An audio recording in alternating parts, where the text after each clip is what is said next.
வெளிச்சத்தின் பிள்ளைகளாகிய உங்கள் யாவருக்கும் இயேசு கிறிஸ்துவின் நாமத்தில் வாழ்த்துக்கள்.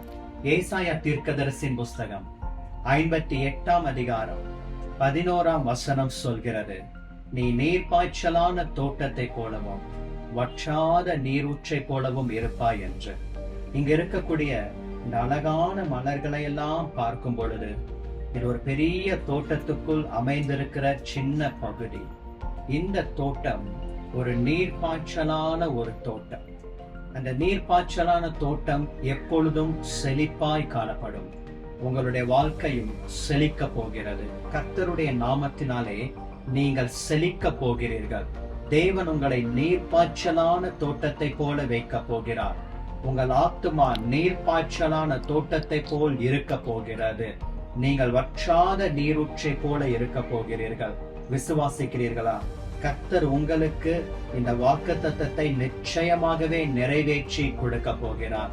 இப்பொழுது ஒருவேளை உங்களுடைய சூழ்நிலை வறண்டு போன நிலமாய் காணப்படலாம். ஒன்றுக்கும் உதவாத ஒரு வறட்சி நிறைந்த இடமாய் காணப்படலாம். ஆனால் தேவனால் கூடாத காரியம் ஒன்றுமில்லை என்று லூக்கா 1:37 வாசிக்கிறோம். உங்களுடைய வறண்ட நிலம், வறட்சியான சூழ்நிலைகள் நீர்ப்பாய்ச்சலான தோட்டத்தை போல மாறப்போகிறது. இந்த அழகான பூந்தோட்டங்களை போல மாறப்போகிறது. நீங்களும் செழிக்க போகிறீர்கள். கர்த்தரை நம்புகிறவனோ செழிப்பான் என்ற வார்த்தையின்படியே நீங்கள் கர்த்தரை நம்புங்கள், விசுவாசியுங்கள். கர்த்தர் உங்கள் தொழிலை செழிக்க பண்ணுவார். உங்கள் கைகளின் பிரயாசத்திலே ஒரு செழிப்பை கட்டளையிடுவார். வெளிச்சத்தின் பிள்ளைகளாகிய உங்களை செழிக்க பண்ணாமல் விட்டு விடுவாரா என்ன?